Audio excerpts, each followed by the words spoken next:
Before I carry on with 2007, there's something that I want to speak about that occurred at the back end of 2005 while I was in CJ4. I wasn't going to speak about it, but I just feel I have to. One day I'm walking with Lenny in his ward and this Asian guy walks past us. And I looked at this guy and his eyes were like, all I can say, they were evil. I said to Lenny, I said, "Who's that guy?" He said, "Oh, that's Coley." I said, "Coley?" He said, "Don't you know about this guy?" I went, "No." And he told me that this guy had been living in England. I think he was a taxi driver. And he picked up a young teenage girl and raped and murdered her. And he went on the run. Eventually they found him, I think, somewhere in India, and they put him into Tihar prison. And that's where he was. A little bit later on, I saw an article in the Times of India about this guy. And I saw a picture of this girl's mum and dad, and they were like destroyed. They'd come to India to see about getting this guy extradited to England to face these charges. And something clicked in me, like, I'm a passive person, okay? I don't fight. Last time I had a fight, I was about 19, I think. And yet, I had this thought, I've got to kill this guy. I spoke to Lenny about it. And he didn't say yes and he didn't say no. And my plan was I was going to get some poison from outside, somehow chuck it in his food and just let the bastard die. This was my plan. What stopped me was being transferred back to Central Jail number 3. It's just something I wanted to mention because,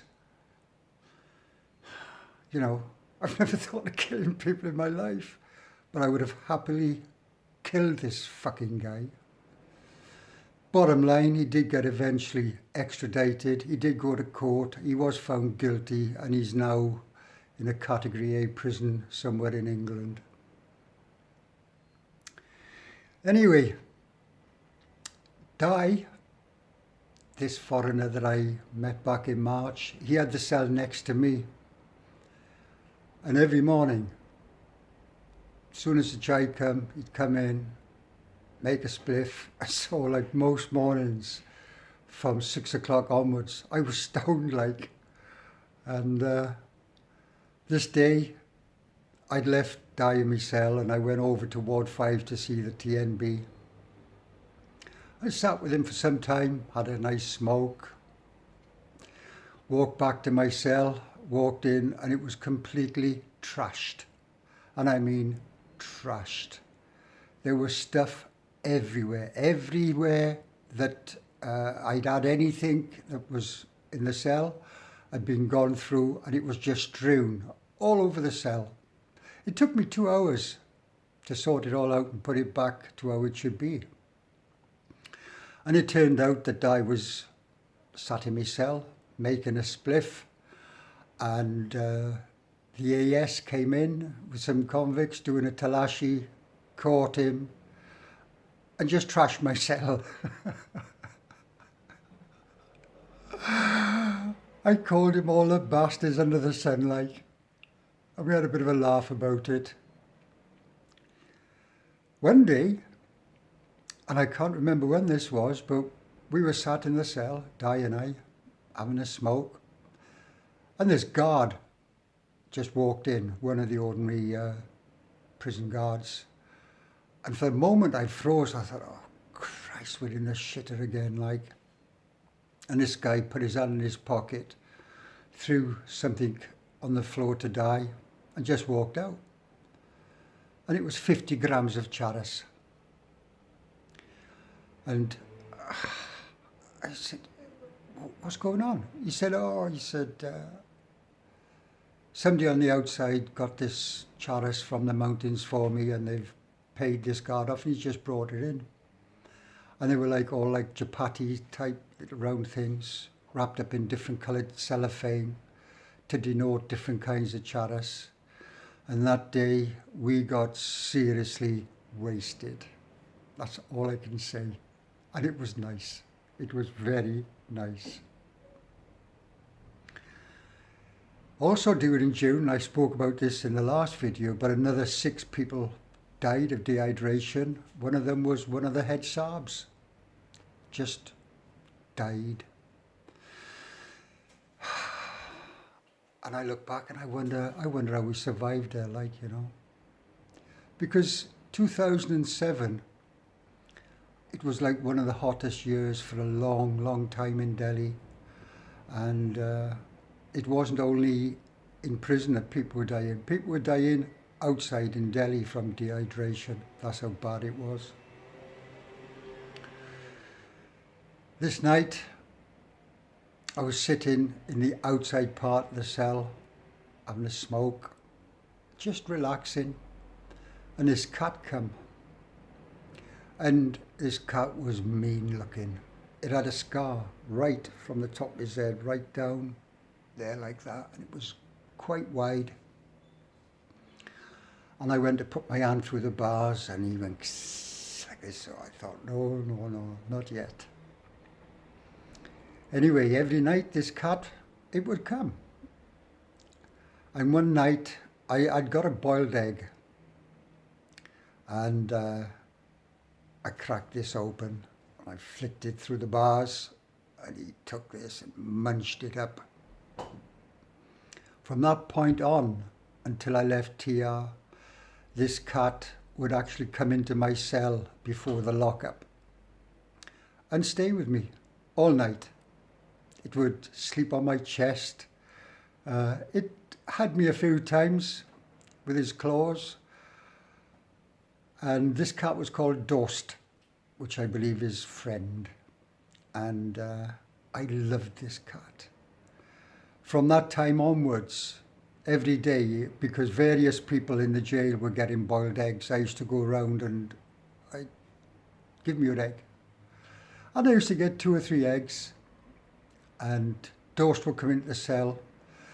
And one day I dropped one of these eggs, and it was still in the shell, and Dost just picked it up in his mouth, and he just threw it back on the floor and cracked it open, virtually peeled it off with his claws and ate the egg.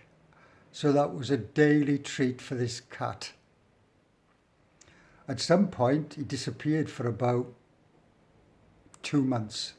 Never saw him. And then one day he came back, and he must have lost half his body weight. He was that skinny he could walk through the bars. And the bars were, not that far apart. So I loaded him up with eggs every day, and he would drink my chai. I put chai in a little paper plate that I would make, and he would lap this tea up. And he was one of my best friends. He really was. I loved that cat. Also in June, I got confirmation that I was going to get transferred. So what this High Commissioner said to me back in December was definitely not going to happen, because by June I should have been transferred back to England. But at least I had the confirmation that I'd been accepted, and at some point I was going to get transferred. And that was that for the time being.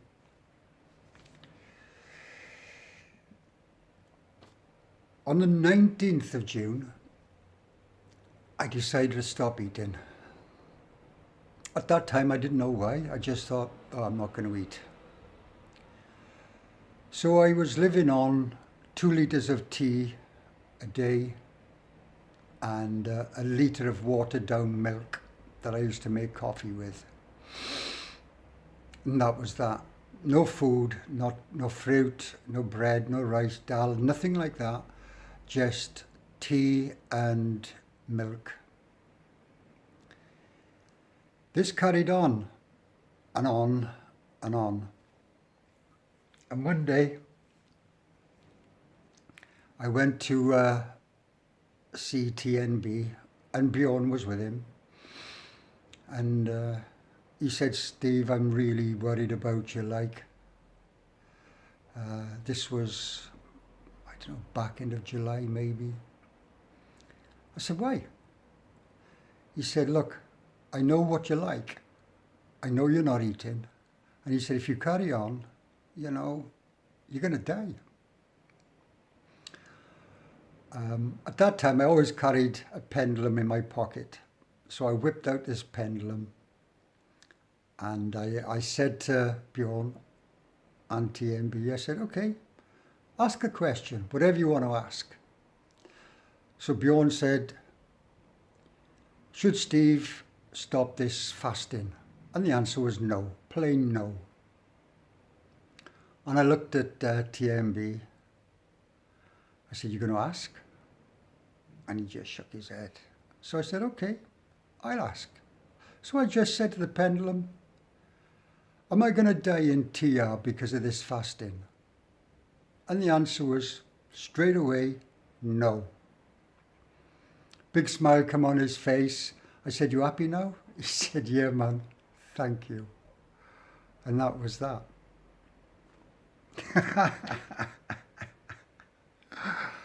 And in July, TNB was really into football, and there was a match being played in South America. I think it was the South American World Cup or something, and it was the final between Brazil and Argentina. And at that time, Argentina were favourite to win this. And he said, Steve, can you use the pendulum to tell me who's going to win? This was on the Friday, and the match was played sometime on the Monday or early Monday morning. I said, look, man, I don't ask questions about the future. Like, you know, the future's a bit plastic, really. You know, it's blah, blah, blah. He says, go on. He said, just do it for me. I said, okay. So when I went back to my cell, I asked these questions, you know, who's going to win the match? And it said Brazil, which was a bit of a surprise based on what my mate said, like. And I thought, well, okay, that's like a 50-50 chance. So let's see if I can find out what the score is going to be. So I asked the questions, and it came back. Brazil was going to win 3-0. And I told Steve, TNB this, and he said, all right. And when the results came through, Brazil won 3-0. That was the pendulum. And believe you me, I've had stuff come from that pendulum, like I've said before. You wouldn't believe. I believe it because I experienced it. That's how it was. Excuse me. During this fast, the British High Consular came in and said, you know, you've got to stop this, like. And originally, I told the jail I was protesting the fact that my transfer was being delayed and delayed. But the honest truth was, I was on a spiritual fast, and I knew it was a spiritual fast. But I let them believe this, and they said, "Look, we've told your family in England, you know, what's going on," and I lost it, man. I said, "What are you doing, telling my family this?" I says, "You don't know what's going on here. You don't know me. You see me once every 3 months, and you're telling all this bullshit." And I got letters from my family to say, "Oh, Steve, you've got to stop this. You're going to die, blah, blah, blah, blah, blah, blah, blah." Anyway, I ignored it all. And it was the 27th of September, which coincidentally is 9, which is the end. And when I look back, I started on the 19th, which is 1. So I started on a 1 and I finished on a 9, and it was the 27th of September, which was 101 days. I had no food. God's honest truth. I had nothing to eat, nada. And I told Mick, I told Mick this day, I said, I finished my fasting. He said, I've got a treat for you. I said, oh, right. And he gave me a bowl of Weetabix. And I don't know if you know this, but as a kid back in the 50s, I was brought up on Weetabix for breakfast. And he gave me a bowl of Weetabix with hot milk and lots of sugar on it. And I spent quite some time just getting this down, spoonful by spoonful. And that was the end of my fast. And during that time, a lot of the time, I wasn't in Tihar. My mindset wasn't in Tihar. It was, I was somewhere else. You know, I was like floating about in the universe somewhere. It was crazy and lovely. And that's what I will say. In the late August, I was on the pendulum this night, and for some reason, Reiki came to me. So I started asking questions about Reiki and blah, blah, blah. And I was thinking about Mick. Mick had this spinal TB, and at this time he had like a metal frame that he would wear for his back to ease the pain. And it turned out that I should give this guy Reiki, but not in the usual way. So I spoke to Mick about this, and I said, look, Mick, can I give you Reiki? Can I channel Reiki to you for this problem? He said, yes, for sure. So for 3 days, and I can remember it now, it was a Thursday, Friday and a Saturday. I'd go into his cell, he'd lay down, belly down on his fata, and I put both my hands at the bottom of his spine and just channeled Reiki for 30 minutes. Rick had a clock, so I timed it because that's what the pendulum told me I should do. So I did this every day. So we had an hour and a half of Reiki, if you like, spread over 3 days. He went to the hospital. He was going once a month. He went to the hospital in September. He came back and I said, you know, how's it going? He said, still the same. I said, oh, okay. He went back in the October, and I was sat in my cell this day, and Mick came bursting in. He grabbed me, he squeezed me tight, and I said, Mick, you know, what's going on? He said, you've cured me. I said, what? I didn't actually know that he'd gone to the hospital that day. He said, I've been to the hospital and I've got no TB. He said, it's gone. He said, it's all gone. He said, you've cured me. I said, I haven't cured you, Mick. I said, you have. You've cured yourself. You accepted and took this universal life energy and you've healed yourself. He wouldn't have it like. He said, you were the Welsh sorcerer. I said, no, I'm not. I said, I don't wear a peaked cap and wave a wand. He said, I don't mean that kind of sorcerer. I mean the source. He said, you were connected directly to the source. So you were the Welsh sorcerer, and that's it. When this guy did leave, he gave me a letter and he talked about this. I still have this letter. That was the third miracle. I think in the last video I said these miracles occurred in 2003. Well, it wasn't. It was 2007. It's just my age, you know. I mean, you get things wrong from time to time. But it was truly a miracle. It was a miracle for this guy, and I'm just grateful. That's as much as I can say. Anyway, give me the thumbs up. Give me the like, you know. I need this like for this algorithm of YouTube. And share it, give me comments, whatever. And subscribe, please. And I'll speak to you next time.